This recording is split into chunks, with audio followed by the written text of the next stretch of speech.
गज़ल के बारे में आप एक ख़ास बात याद रखेंगे, नज़्में आपने पढ़ी है। नज़्मों में आपने देखा था कि नज़्म का उन्वान होता है, एक टॉपिक उस पर लिखा होता है। गज़ल में टॉपिक नहीं होता, गज़लों में 1 2 3 गिनती लिखी होती है। फ़र्क ये इसलिए किया जाता है कि जो नज़्म होती है, पूरी नज़्म के अंदर एक बात होती है। हमद आपने पढ़ी तो सारी बातें अल्लाह ताला के बारे में थी, नात है हुज़ूर सल्लल्लाहु अलैहि वसल्लम के बारे में थी, शहर अशोक उसमें था, तो वो सारी की सारी नज़्म एक उजड़े हुए शहर के बारे में थी। फिर दुर्र मुराद आपने पढ़ी है, हज़रत इमाम हुसैन रज़ी अल्लाह ताला अन्हु का जिक्र उस पूरी नज़्म के अंदर आ गया। गज़ल के अंदर ये चीज़ नहीं होती, गज़ल के हर शेर में अलग बात होती है, पूरी नज़्म में एक बात होती है। इसलिए नज़्मों का खुलासा होता है, गज़लों का खुलासा नहीं होता। पीरी में क्या जवानी के मौसम को रोइए, अब सुबह होने आई है एकदम तो सोइए। पीरी बढ़ापे को कहा जाता है। अब देखेंगे आपको हर शेर में अलग बात मिलेगी, नहीं हर शेर का आप ये कह सकते हैं कि जो नज़्म है वो एक ऐसा गुलदस्ता है जिसमें सारे एक रंग के फूल हैं। जो गज़ल है वो एक ऐसा गुलदस्ता है जिसमें मुख्तलिफ रंगों के फूल हैं। इस लिहाज से गज़ल को खूबसूरत शायरी भी कहा जाता है। पीरी में क्या जवानी के मौसम को रोइए, अब सुबह होने आई है एकदम तो सोइए। शायर ये कहता है कि बढ़ापे पे वो बात करता है कि जब किसी पे बढ़ापा आ जाता है, यानी पीरी बढ़ापे को कहा जाता है।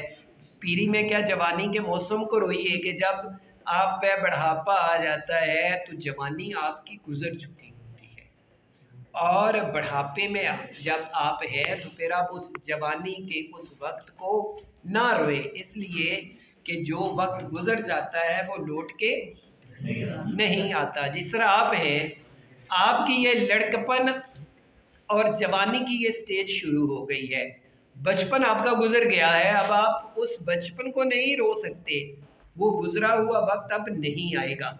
ऐसे ही इंसान की जो ज़िंदगी की स्टेजेस हैं वो ऐसे ही चलती हैं। उसका बचपन है, फिर उसका लड़कपन आ जाता है, फिर उसकी जवानी और ऐद शबाब आ जाता है, उसके बाद उसका बढ़ापा है, तो फिर मौत आ जाती है। ये एक पूरा एक गोल चक्कर है इंसान की ज़िंदगी का।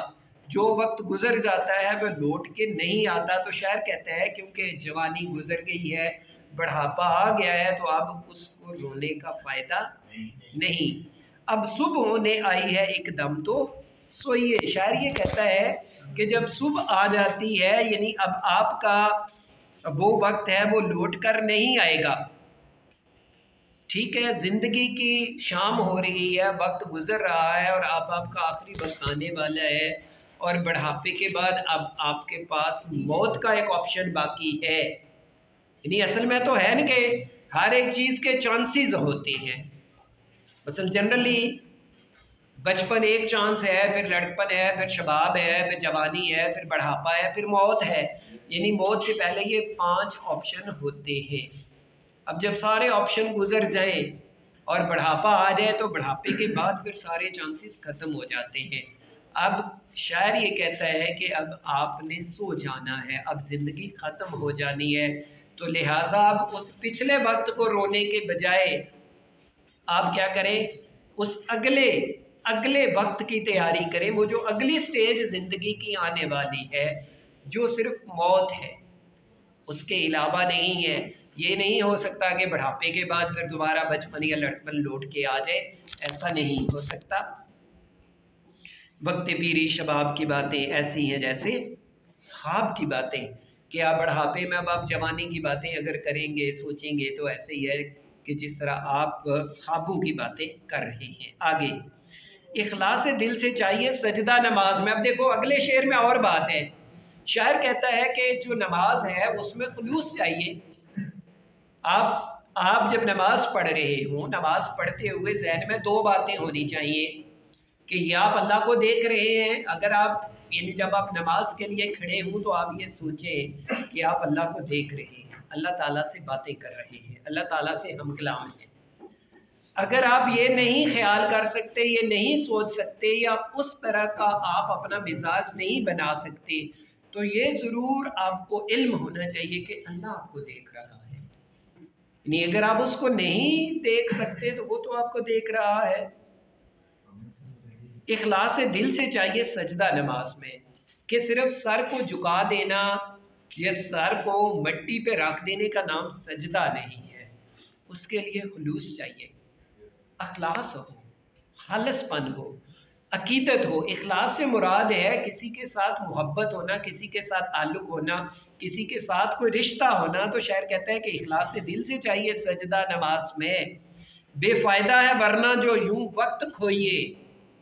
कि अगर आपकी नमाज में इखलास नहीं है, मोहब्बत नहीं है, चाहत नहीं है, तो फिर आपने सिर्फ वक्त ज़ाया किया है, आपने खोया है, पाया कुछ भी नहीं है।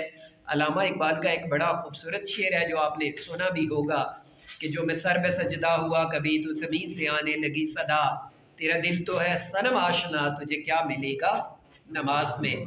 कि अगर आपके दिल में बुत बसे हुए हैं, दुनिया की मोहब्बत बसी हुई है, और नमाज पढ़ते हुए भी आपके जहन में सारी दुनिया घूम रही है, तो फिर आपको नमाज में कुछ नहीं मिलेगा। मीर तकी मीर जी यहाँ यही बात कह रहे हैं। अब आप देख लें, पहले शेर में और बात थी, दूसरे में और आ गई। इखलास से दिल से चाहिए सजदा नमाज में, बेफ़ायदा है वरना जो यूं वक्त खोइए। और किस तौर आंसू में नहाते हैं गमकशां, इस आबे गर्म में तो ना उंगली डबोइए। आगे शायर ने एक और बात कर दी है। शायर कहता है कि ये जो गमकशां लोग होते हैं, ये जो आंसू इंसान के होते हैं, आंसू इंसान का गम खींचते हैं ना, इंसान के अंदर दुख होता है। बल्कि एक बड़ा खूबसूरत एक शेर मुझे याद आया है। शायर ये कहता है कि जब चोट लगे दिल पे तो चलते हैं अश्कों के मुसाफिर। ये जो आंसू है ना, ये आंसू तब निकलते हैं जब इंसान का दिल दुखता है। ऐसे तो नहीं हमें रोना आता ना, कुछ सदमा तकलीफ पहुंचती है तो इंसान को रोना आता है।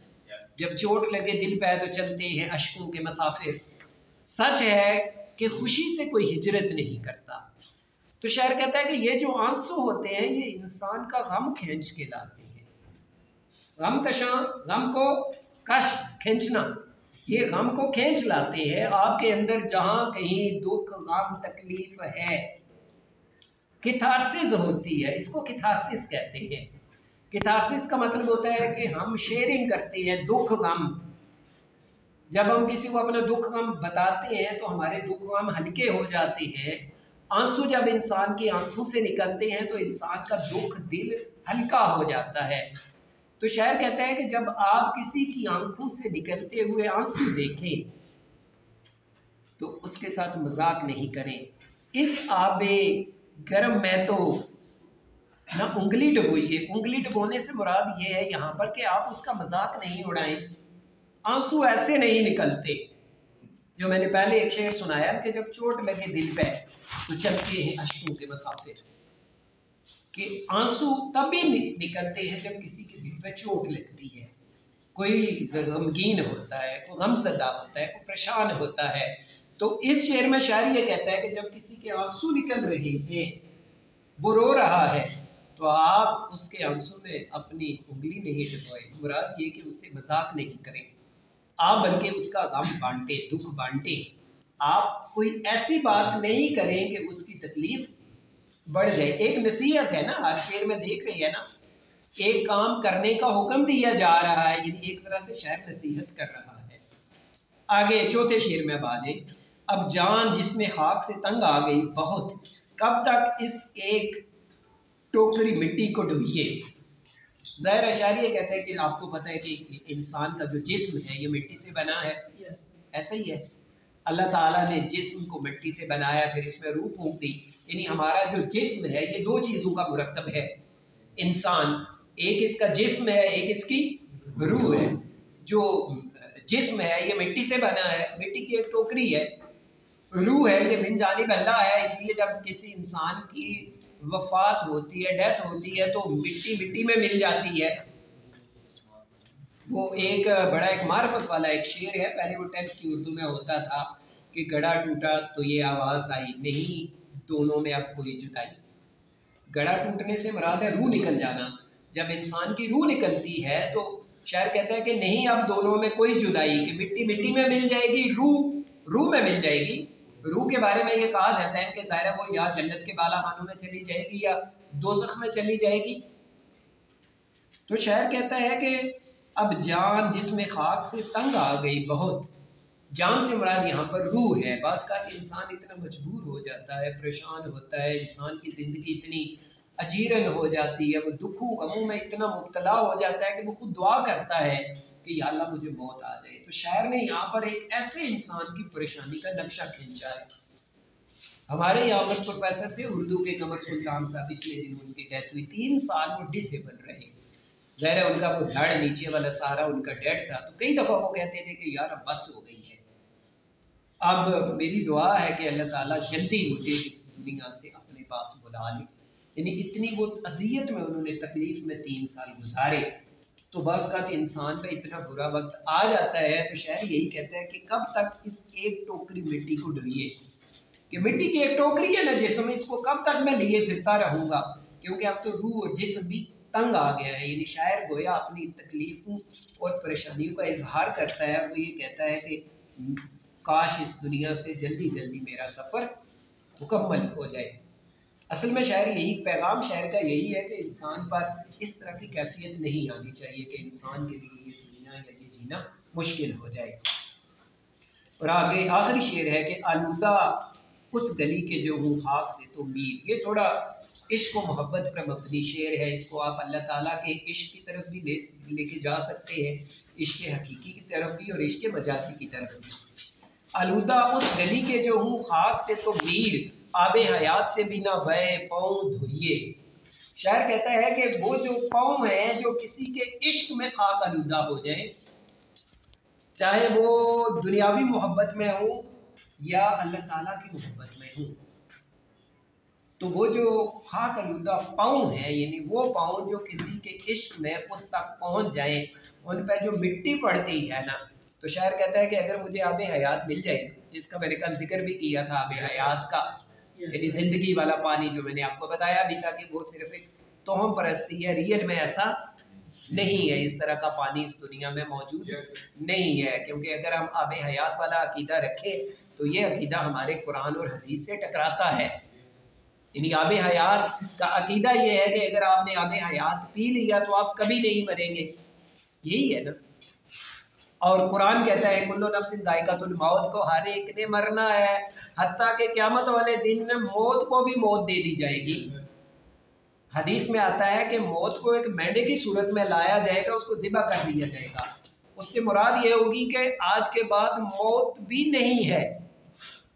तो आबे हयात का अकीदा क्योंकि हमारे मज़हब से टकराता है, लेकिन एक टर्म है उर्दू में चलती है। तो शायर कहता है कि वो पाँव जो किसी के इश्क में खाक आलूदा हो जाए, अगर आपको आबे हयात मिल जाए ना, तो आप उससे भी उनको ना धोएं, यानी उनका मकाम और मर्तबा ऐसा होता है।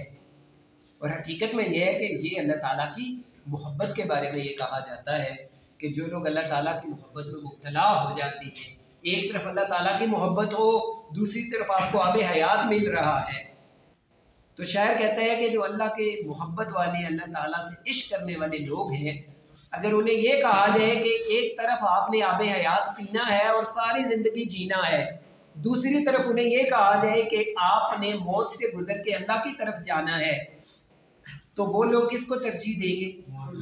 मौत को तरजीह देंगे, अल्लाह ताला की तरफ जाने को तरजीह देंगे। वो दुनियावी मोहब्बत को तरजीह नहीं देंगे। यानी आबे हयात से मुराद दुनिया की मोहब्बत है और यहाँ पर इश्क से मुराद अल्लाह ताला की मोहब्बत है कि आलूदा उस गली के जो हूँ खाक से तो मीर, आबे हयात से बिना बहे पाँव धोइए।